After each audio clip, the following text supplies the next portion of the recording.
Allegedly, currently, there's 2 stolen cards in the current Goldin 100 auction. Hand it over, Lucky. Not me marshmallows, not me red balloons. Better luck next time.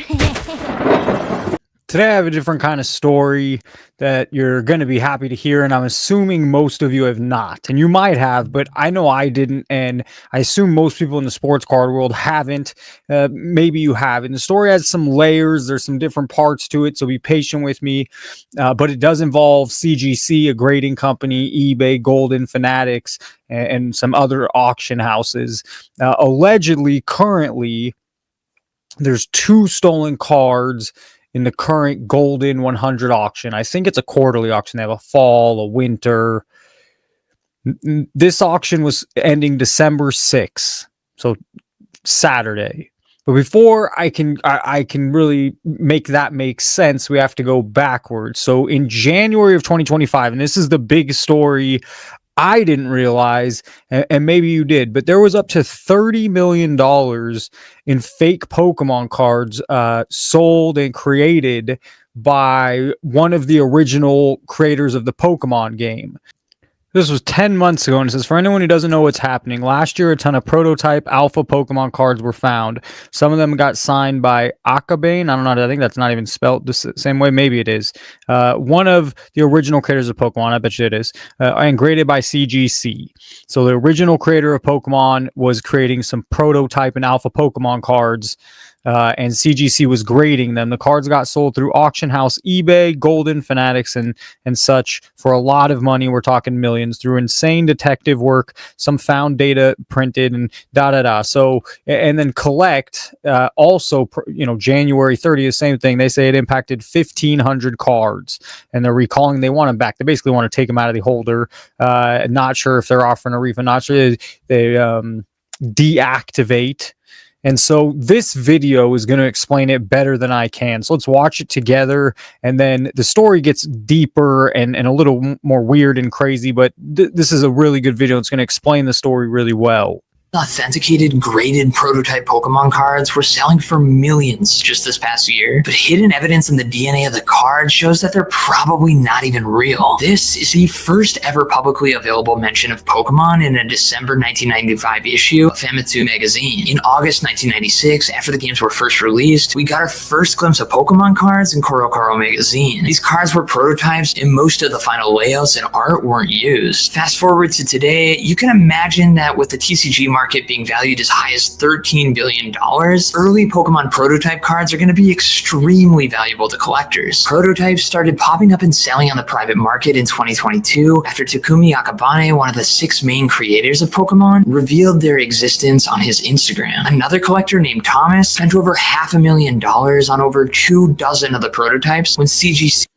So these are, the prototypes. These are prior to Pokemon ever being released. They look a little different. The pre-game, the pre-card to the real thing. And they're very valuable and rare. And it comes out that someone was doing something fishy a couple years ago or in the beginning of this year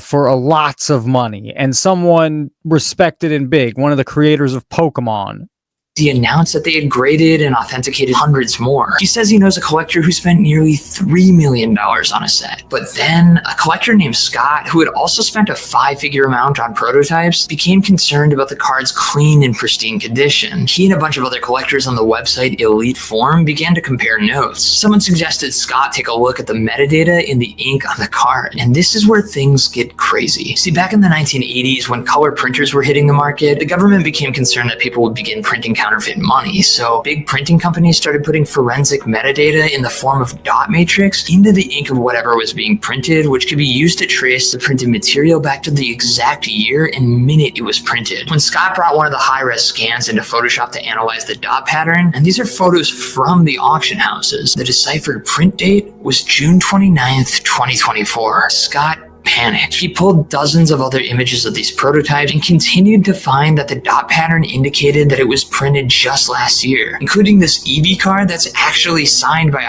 So these cards that were represented as prototypes from 1996 worth hundreds of thousands, millions, tens of thousands were now being printed in 2024. And this guy was trading them, selling them, and the story gets deeper. Let's finish this video, but it's really insane. So, and this can go on with any type of card, anything, any type of valuable card. This stuff like this can happen.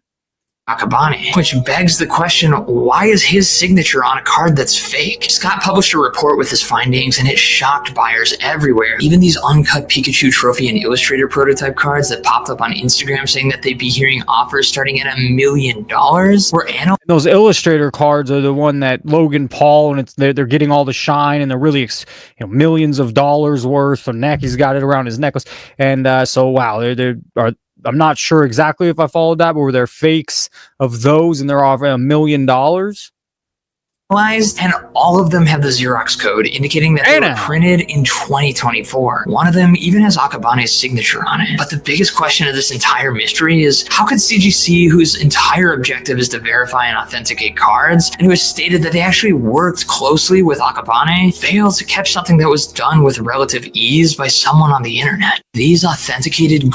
Well, it seems like auction houses and grading companies maybe don't. I mean, the grading, they should stand behind something. But anyways, what a crazy story. So I feel like that explained it best. So then the way I got told this story is this guy Marco. So Marco traded these two cards and other cards face to face with Akabane, and I guess that is how you spell it, the creator of Pokemon. He said about $100,000 for one of these prototypes that's fake. And now two cards that he traded Akabane, real cards, are now on that Goldin 100 auction. And however, these are deactivated from PSA. Why? Well, because he put out a police report. Marco made sure to put out a police report saying that his cards were stolen. Is fraud. It's theft. He traded, 100,000, 30,000 cash, almost $70,000 worth of cards for this fake prototype.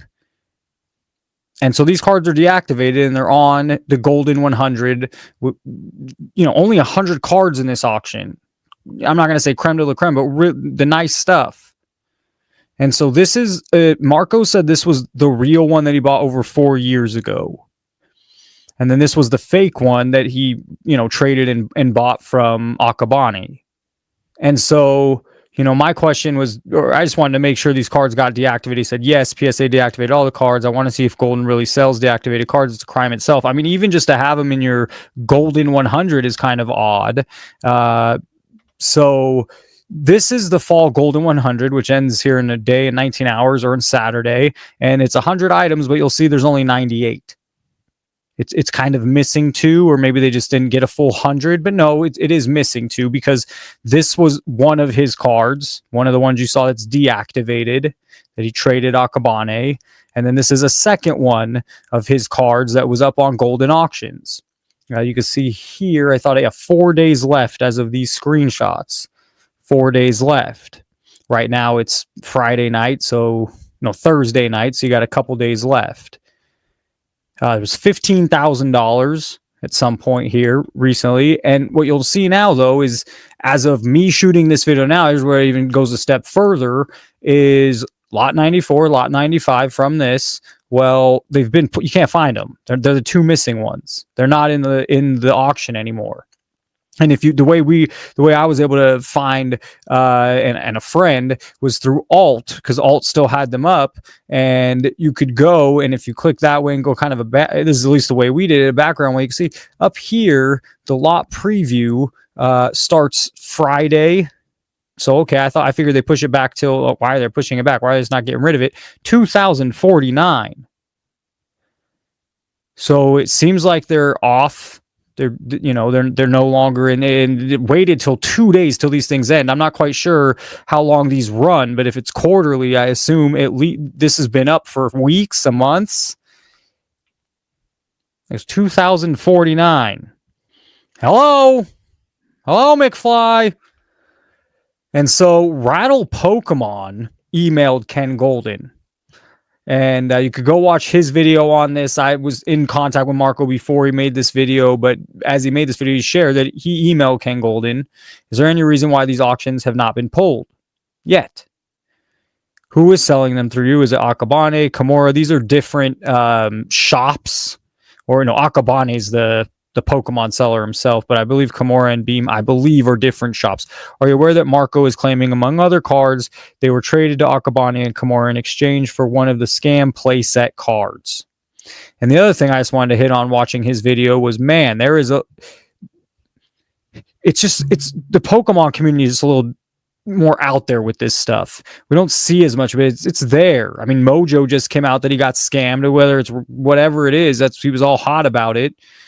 But I mean, this is those Illustrator cards. Isn't it strange that the exact same Cert Pikachu Illustrator Goldin sold privately at $2 million in December is now being shown as a net positive or negative $500K by the owner? I'm not quite all right. Fine. Just a lot of controversy. Beam Cards is the one. Where did that slide go?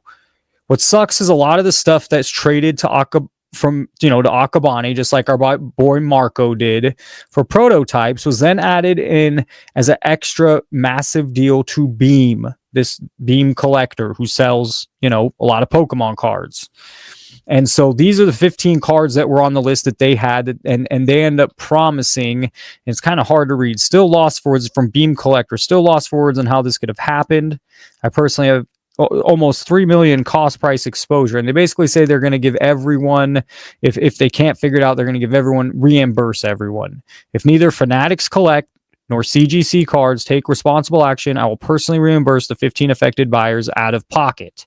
However, here's a guy here, and this all came from the Rattle Pokemon video. I mean, it's a little out of my realm. I'm sports cards, but I found this part of the video be interesting. It's a little complicated. He goes through way too much. It's super complicated. I'm trying to break it down a little simpler. But remember, Beam was planning to refund all people. I asked him about that, and for sports cards. I mean, what do we know about this stuff? I asked him about that, and his answer is I should send cards back to CGC for inspection. Basically, not inspection. They're going to take it out of it, get it out of that case. Or, it was just a social media thing. So this post here, some people maybe did not get reimbursed. So now the question is, and what I want to show here, someone asked, how do you fall for this scam? And I found this interesting because they, creator of Pokemon, so someone respected, someone high up, someone you think that has some sway, authority, respect, authenticating company, again, someone where we're looking to them as authority and they have so much say. And the third piece of this puzzle is an auction. So this little formula here is very much sports cards. Some Ken Goldin, some Beckett, but somebody in that realm.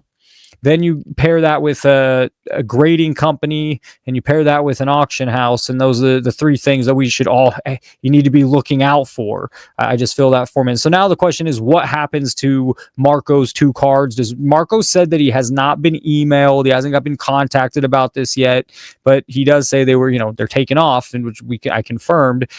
So, and I'm also hoping to get Marco on for an interview because I think it'd be fascinating to hear some insights to all this, because it is a really crazy story in the sports card world. I'm not quite sure we all heard or knew that the creator of Pokemon allegedly, supposedly, it seems pretty real, created cards in 2024 last year, to try to make millions and millions and tens of millions of dollars. If you enjoyed this video, hit the like button, subscribe if you have not. Thank you for watching. As always, have a great day.